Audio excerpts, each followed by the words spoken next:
Welcome to the Fantasy Football Profit Podcast, hosted by Craig Phillips and Jeff Torrey. Visit us at fantasyfootballprofit.com. And now your hosts, Craig and Jeff. Welcome everyone to the Fantasy Football Profit Podcast. I'm Craig Phillips, joined as always by Jeff Torrey. And today we're talking sleepers for the 2022 football season. This is kind of always one of people's favorite topics, sleepers, which at this point, though, with fantasy football, I feel like sleepers no one's unknown anymore. It feels like you have to go way down the list to find unknowns. These people aren't going to be really unknown to anybody, but they're going to be guys that are outside of the top rankings that maybe aren't being talked about as much that we think really could make an impact this year. And if you can hit one of these guys, you're in a lot better shape in fantasy. I mean, I wouldn't try to go win your fantasy league by just looking for all sleepers. That's probably not the greatest option in the world, but they can definitely help you if you find a few good guys. So we're going to go through each position, give a few players for each position that we like. But before we do that, make sure you guys go check us out at all the different places we are on Instagram. It's instagram.com/fantasyfootballprofit. We're on Twitter at twitter.com/theFFprofit. youtube.com/fantasyfootballprofit. You can follow us there. You can go see our progress with our Scott Fishbowl team, which is really getting me in the fantasy mood for this year. Scott Fishbowl is basically feels like the kickoff to fantasy football every year. We're doing a slow draft right now. It's like 21 rounds. Rules are a little crazy, so you got to make up some interesting strategies. And me and Jeff are having a good time on we're going all out on this one this year, Jeff. All the upside plays. So it's a lot of fun. You can go check us out on go Twitter. I have all the updates there. You can see our up-to-date roster. I think we just went on a run of rookie and second-year receivers, right? Tony, and then we got Watson, we got Sky Moore, and we got Jameson Williams. We're going for it, man. We're hoping some of these guys hit. Going big, but go check us out on Twitter on that one. You'll be able to see our current roster. But here we go, sleepers. So quarterback, I don't think there's really many great options here, Jeff. You don't really see too many sleeper options. I'm just going to throw out. I'm not really advocating for this, but I'm kind of interested yet in Mitch Trubisky, to be honest. He's way down there because of Kenny Pickett was obviously drafted by the Steelers. I just feel like there was something left in Trubisky that this guy could be fantasy relevant. And if he gets the opportunity to start with a couple good receivers, Deontay Johnson, with Chase Claypool, with Pat Freiermuth, with Najee Harris, that's a good offense. If Mitch Trubisky gets the job, I think he can be better than people think. I'm not as interested, honestly, in Kenny Pickett if he's the quarterback, but Trubisky, I'd be a little interested. Just going to throw it out there. Not somebody you're going to target in 10 and 12 team one quarterback leagues. It's just not, there's no need, but I think right now he's ranked 31st. If he's the starter, there's no way. That rank is based on the fact that people think Kenny Pickett could get that job. That's the only reason he's 31st currently. So Mitch Trubisky, I find him interesting, Jeff. I don't know what it is. Yeah, I mean, I don't buy into it, but the offense, man. I mean, maybe he'll get the first few starts or whatever, but I don't know. I think that Pickett will eventually take over the job. I'm not sold on Pickett. I don't know how great of a prospect he is, to be honest. Yeah. I mean, the devil you don't know. Like Trubisky, we've seen him. Like we've seen him. Is he better? Year. Yeah, is he better than probably what he played? A little bit. And does he have better toys here? Yeah, but I don't know. We'll see. But all right, that's it. Quarterback, I don't think you really have any others, do you? They're the guys, like if you go around 20th and beyond, they're there because they're there. There's maybe some upside, but I just don't know where it's going to come from. Maybe Carson Wentz, because I think the guy can still play a little bit. And he has Terry McLaurin, Jahan Dotson, but that's about it for me. Yeah, I didn't pick any QBs. I think they are where they are for a reason. And yeah, they're young guys. Can they take a step up? Absolutely. Like, I mean, I could sit here and talk about Zach Wilson or something or Mac Jones, but they all could, but it's just. I'm not there yet. And I don't think the upside is enough to where I'm like, think about putting them on your roster. I just don't think it's there. Yep. All right, let's move over to running back, Jeff. Who do you got at running back? Who's a sleeper you're looking at? For a sleeper for me, the only running back that would show up for me is going to be Kenneth Walker. And we all know why. I mean, he was second round draft pick for Seattle. Yeah. We like that fit, but you also have Rashad Penny. You also have Carson. But hey, I mean, Carson is coming back from injury. Rashad Penny could never stay healthy. Kenneth Walker is surprisingly athletic, and it's weird to say that, but I mean, he ran a sub 4.4. He seems like a bruising running back, but he can play different styles. I think that this is a really good fit for him. Will it be his backfield right from the get-go? I highly doubt that, but I think that as the season progresses, he will take the lion's share of it. I think he'll end up being kind of the lead back. And because of where he's going currently, I believe, where is he going? Currently, he's running back 33. I think there's a lot of upside with him. He's barely outside of what we would be considered a sleeper, but running back is relatively shallow. And that's why I like him. Yeah, so I think you're spot on with that. It's the fact Chris Carson's not cleared at this point. There's a lot of rumors out there that Chris Carson might not even make the roster this year, to be honest. Like I've seen multiple places saying it's I don't know where this could just be people predicting this, right? This might not be any real information, but even having that out there is kind of like, maybe in the Seahawks seem to be in a full rebuild mode, right? At this point, Carson might not figure into their plans right now. And then it becomes Rashad Penny, right? He was awesome, just awesome at the end of last year. I mean, this guy, he looked the part. He looked the first round draft pick, but we know Rashad Penny can't stay healthy. No, that's the problem. And I'll go even further than that. If Carson is, because right now you're absolutely right. It was a relatively serious injury, so you don't know if he's going to be the same. Even if there are three, but especially if there's two, even if Rashad Penny stays healthy, I think there's plenty of work for both of them because you don't know who's throwing the ball quite yet. I mean, it could be Drew Lock, it could be Geno. Do I think that it's going to be a prolific throwing offense? No. So I think they will try to establish the run early. I think there'll be plenty of work for both of them. What does that look like? Do they end up getting banged up because everyone loads the box? Probably. But I still think that he's well worth having. So I'll throw out, this is going to be no surprise to anybody, Ramondre Stevenson. I love Ramondre Stevenson. He's at 37 right now in the ranks. I honestly don't see much of a difference in talent level between him and Damian Harris. I just don't. But the Patriots are so unpredictable. I can't say what they're going to do. Stevenson fumbles a couple times. There he goes, right? And then he's back in the doghouse. I love the talent. Absolutely love the talent. It's just, will he get the opportunity? I think there will be games where he gets opportunity. We just don't know when they're going to be right now. It could take a Harris injury, but it's just they're so unpredictable. I don't even want to try to predict this. I just say I love the player.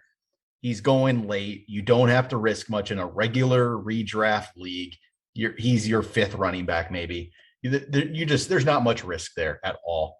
So I love Ramondre Stevenson. I'll just throw again. I feel like this isn't even a sleeper. This is more, everyone knows this. Tony Pollard. He's at 34 right now. He's not really a sleeper. He's in that range, but everyone knows him. He's a handcuff. He's the best handcuff could be out there. You could I guess him, Madison, that level of player. If Zeke were to go down, Pollard's going to be awesome. And it might not even take Zeke going down for Pollard to be awesome. So he could have his own value. Yeah, and there's a few of those guys that are playing RB2 on a team that you don't really know if RB1 is going to really hold it. Pollard is the best of the bunch because he is talented, and on top of that, he could be doing his own thing. He's worth having even if Zeke is healthy. What do you think about the other ones like Henderson on LA, Michael Carter, the Jets? What do you think about those two guys in particular? Because the question will be, hey, they showed promise and then they just never really fully got it. And then they added people above them. But so with Henderson, Cam Akers. So that's the thing. The Cam Akers thing is interesting, right? Cam Akers, he came back from the Achilles in very fast time. And he didn't look good. He didn't play well. He just didn't. But you can blame that on the Achilles, right? That's understandable. He showed flashes, but I didn't think he was very good. And then it's like everyone just assumes Cam Akers is going to be great this year. People just don't come back from Achilles injuries that easily. Like, he might not be that player. He might not be the player we thought he could be, or everyone was hyping him to be, beginning of last year. And, we were a little, for me. It's easy for me to hate on him because I was saying that he wasn't going to be that player anyway. And then I felt bad. We just told people to slow down a little bit. And I'm going to say it again. Let's slow down on Akers a little bit. Henderson's probably not going away, right? Yeah. Henderson's going to get a lot of opportunity, I feel like, yet. And the thing is, you don't know what Akers is right now. You just don't know until we actually see it in action.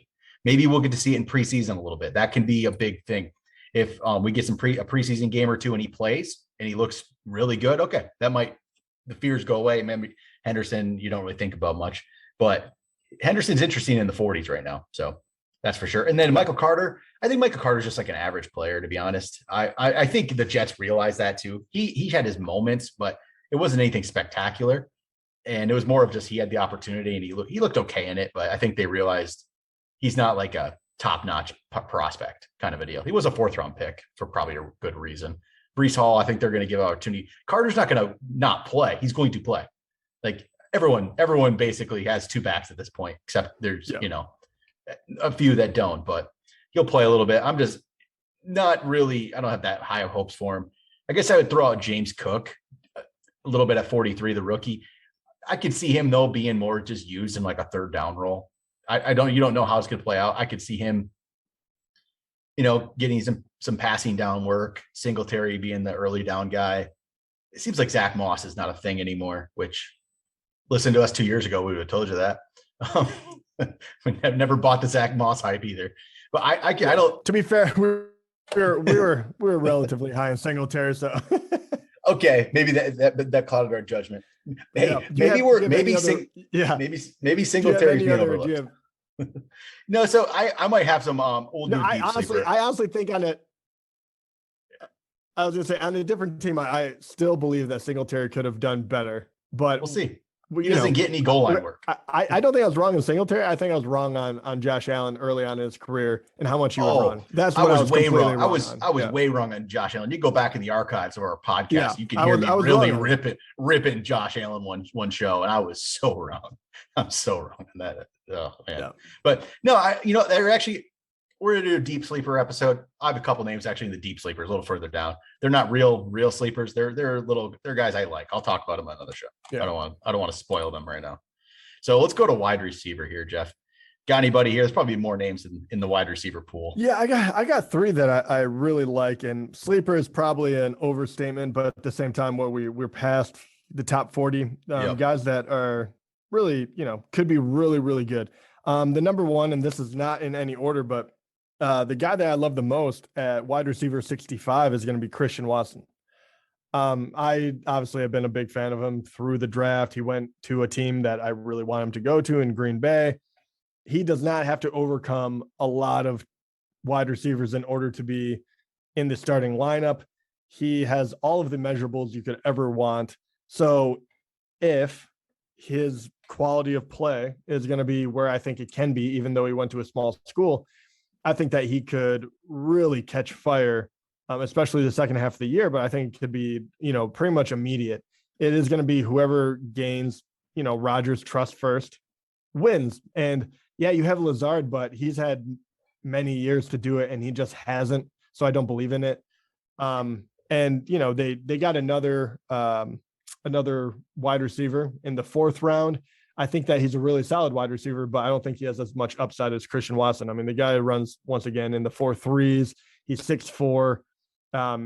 He is everything you would want him to be. And, I've heard relatively good things coming out of camp. I have heard that he's struggling with drops, but I don't want to be like everyone else, but I take it with a grain of salt because I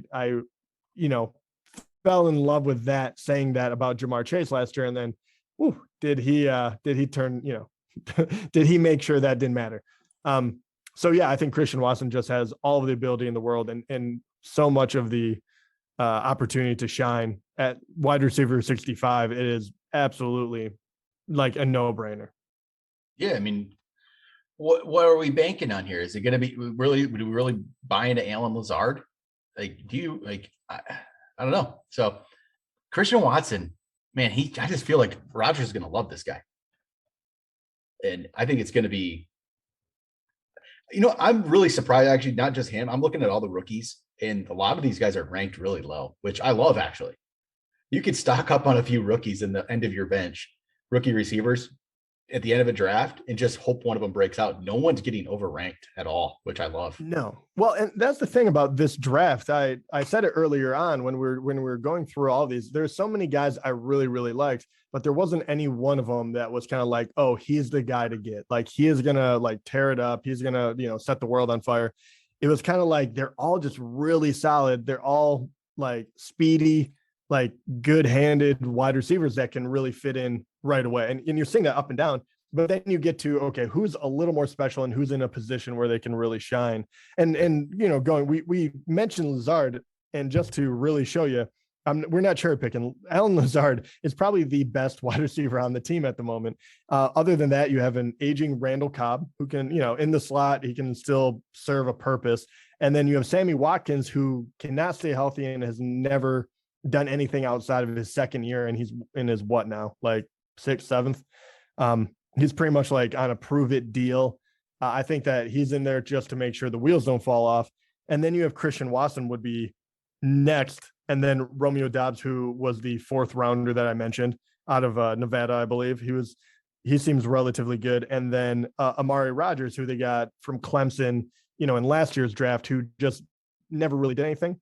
So yep. Christian Watson, I mean, if it like, he would have to really suck not to get a ton of reps. So yep. I just don't see it not happening for the guy. Sammy Watkins is moving into year 9. Year 9. I was off on that. Damn. We're still waiting for him to do it, right? Still has a chance. Still can. I mean, he could if he could live up to that potential someday. Yeah. All right. So, what I'm going to throw out here, which I know you're not a fan of this guy. And good. It's actually 2 guys, but one of them I know you're not a fan of. But I think there's something here, and it's going to be Marquez Valdez-Scantling. No, I don't. Okay. I know you're not a fan. Do we disagree? But I just don't understand this. I know. I get it. I'm not even going to talk about the player necessarily himself. Like, I'm not going to go into him and how good he can be or not. I just find this interesting because in Sky Moore, I'm going to just talk Sky Moore too. Okay. Like, he's 59th, right? Yes, I get that one. Valdez-Scantling's 50th. Sky Moore's 59. I think we might have the Kansas City receivers ranked wrong.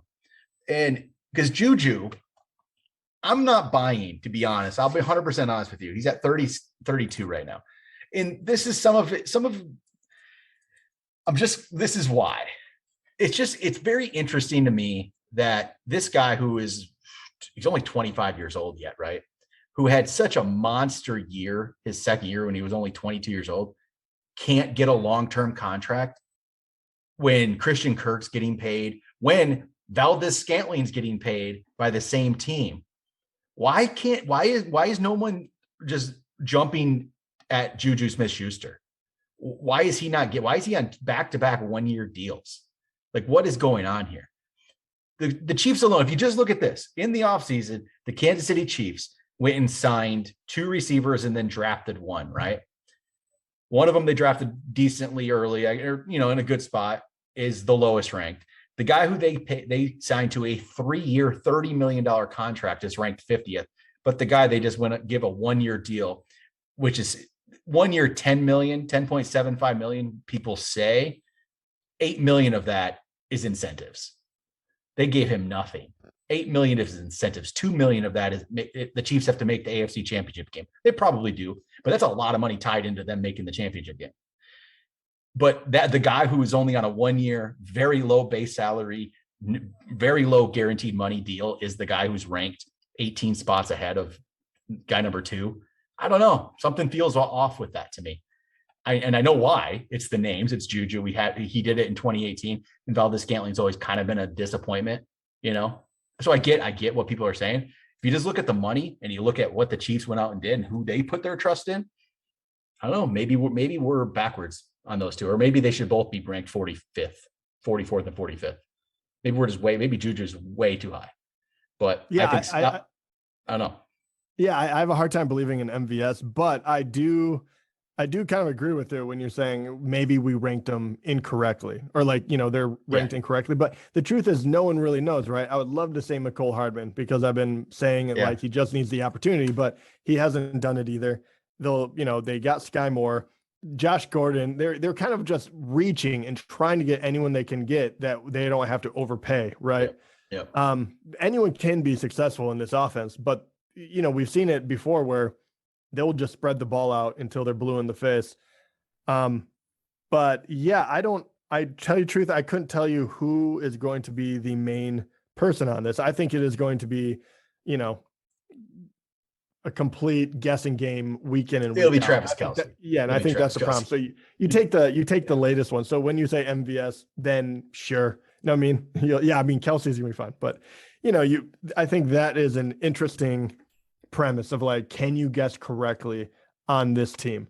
Because right now I could not. And I haven't been hyping any of them up for that exact reason. Well, and I'll just go against my Valdez-Scantling point and just show why you don't like the guy. The guy, he's played with Aaron Rodgers for 4 seasons. He's had 247 targets in 4 seasons. He's only caught 123 of those balls. I don't think Aaron Rodgers is usually the problem on that. He's only caught half of his targets. No. And he has 123 catches in 4 years. And remember who he's playing with too. I mean, you have Devontae Adams, which is wonderful. But after that, it was, was like Allen Lazard, MVS, who's going to take it, and no one ever did, and that's why I don't have any faith in either of those guys. I find him interesting though. I'm just intrigued. I don't know. I don't know why. He's a speedster, and if any of them get open, Mahomes has such a big arm that he can find them. So if you do have speed, there's always the possibility of just big plays, and you don't have to get open for very long on that team. So I'm not completely off of the idea, but it's kind of like I just haven't seen it in a few years, and if why would I believe it now? All right. But yeah, who knows? You have another one in this range? Yeah, I have 2 more. One of them is you love him too, but Kadarius Toney for me. He's wide receiver number 49. We don't have to go too in depth with him, but in the few games he played and was healthy, he looked phenomenal. I mean, really, he looked like he could be the next big young wide receiver that can do it all. And that was with Daniel Jones. That was with a dysfunctional Giants team. There was a 3-game stretch, and in that stretch, he still got hurt, and then we couldn't see him anymore. But he looked like he was about to break out. And I just think that we saw the glimpse of the talent.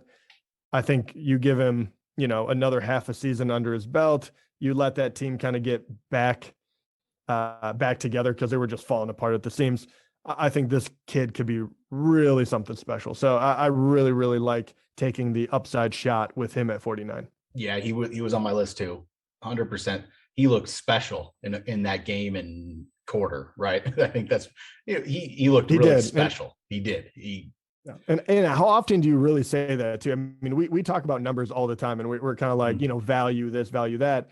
But when you see a guy and you're kind of like, he just looks different on the field than everyone else, it's very rare. But it took the coach. I don't know. He wasn't getting opportunity. It was weird.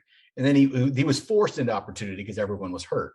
And then he looked awesome. And then some of them came back, and he got hurt, and then people came back. He never got the looks again. But you can see that happening. Like I know people would say there could be the argument of, if he was really that good all the time, like he would get the opportunity, but maybe not. The coach was Joe Judge, right? From the Patriots organization, who just is, they can be different sometimes.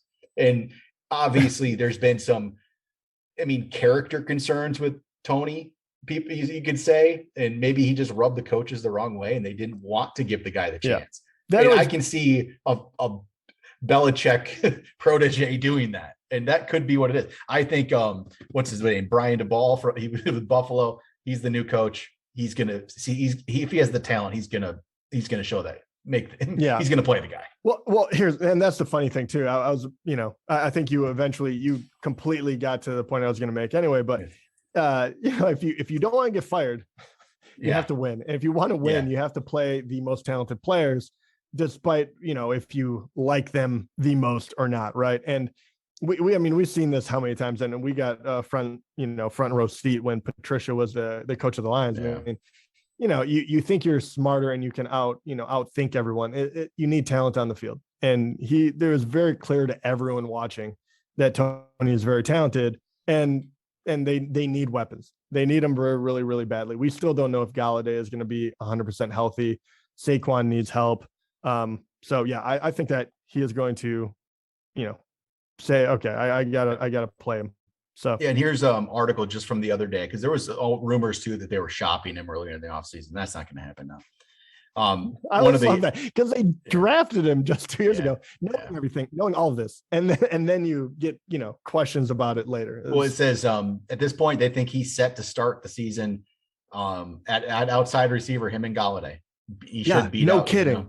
Yeah, it should be them. It should be them. Want to stop sucking? Then and Sterling Shepard and Darius Slayton should be behind those two. So yeah, that should be what happens. If this is how it goes, Kadarius Toney is going to be a steal, an absolute steal at 49 right now. Absolute steal. He's going behind Michael Gallup. He's going behind Robert Woods, who can that guy play anymore? We don't know. He's going behind Christian Kirk, like Alan Lazard. There's just no way. Kadarius Toney is better than all those guys. It's not even close. So, yeah. All right. You said you got one more guy? I do have one more guy. All right. And it's a feel good, man. I really, when I was looking through all these guys and where can you find value, I came across Tim, and I looking at the roster, I'm like, yeah, he could really do something. He could make a comeback this year. And that's going to be Jarvis Landry. He went to the Saints. He is going to be, on the back end of his career, but we don't know what Michael Thomas is yet. Is he coming back? Is he going to be healthy? Chris Olave that they drafted, super skilled guy, but we haven't seen him play yet. We don't know what's going to happen with Alvin Kamara in the first half of the year. There's a lot of question marks, and Jameis Winston loves to sling the ball, and Jarvis Landry on every team he's ever been on is able to get open. He's able to get a lot of balls thrown his way. Last year, you can't tell, did he slow down, or were the Browns just a dysfunctional mess?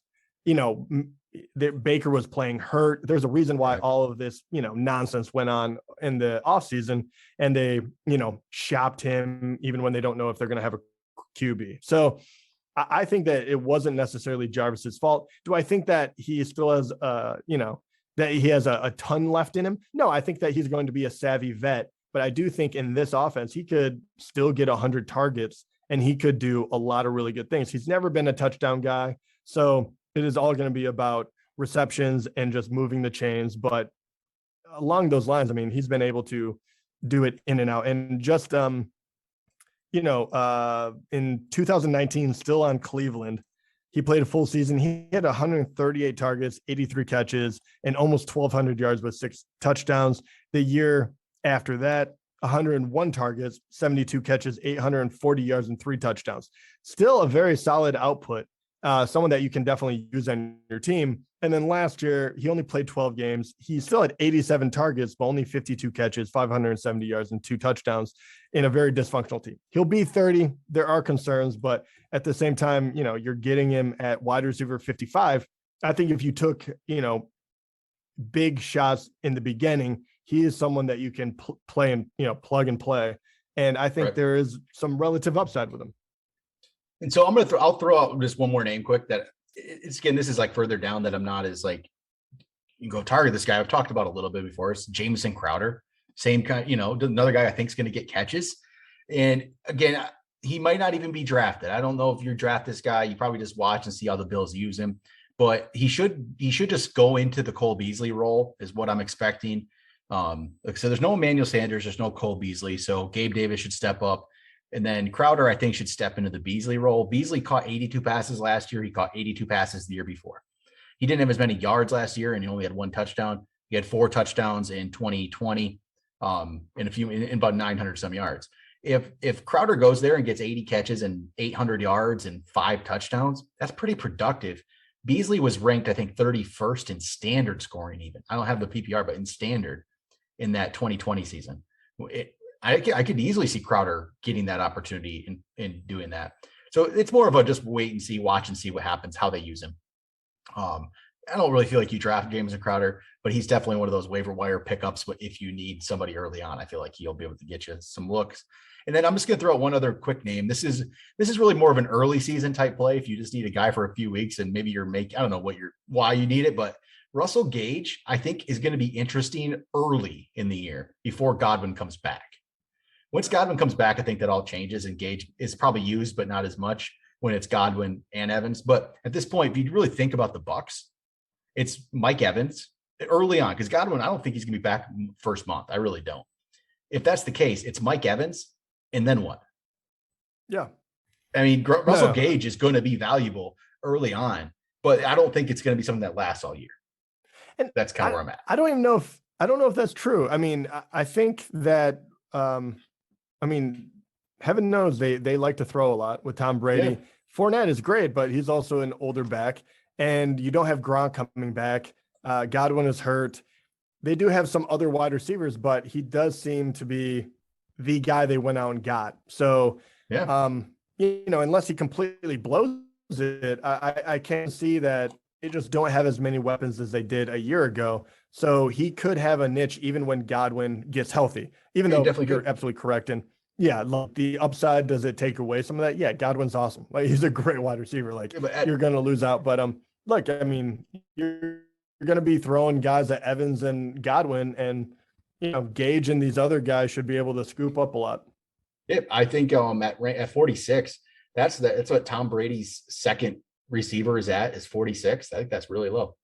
So I think it's an interesting play. So, all right, we'll finish this up real quick. Got a couple minutes here. Let's jump over to tight end. Do you have any names to throw out there at tight end? I only have one really, and that is going to be Irv Smith Jr. Once again, I don't want to get on the Irv Smith bandwagon.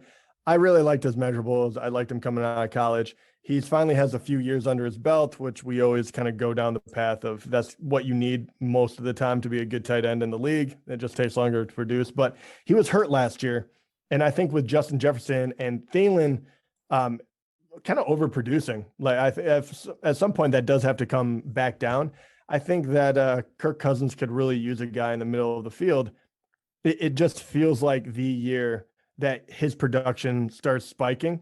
And he really does have athletic upside. So I like him as a kind of like wait until the end of the, draft, pick him up, and then find out what you have in the first 3 weeks. And if you don't, you can move on. But I think that he might be one of the very few tight ends that have significant upside. I'm with that. I think that offense is going to be really good. I think they're even going to go more to a passing offense than they've been in the past, to be honest, with what's his name? O'Connell at coach, came from the Rams. I think they're going to be a little bit more prolific than they even were. I actually really like this Vikings. We didn't talk about this, but maybe I should have been, I don't know if it's a sleeper, but I'm all on board with Kirk Cousins this year. So I think this is going to be a very interesting offense. I think they're going to be really good. Irv Smith should be a part of it. And I'll throw out one other name, Alberto from Denver. I'm not even going to try. It's Alberto. He has Russell Wilson as his quarterback. He's the guy now there. Noah Fant over in Seattle.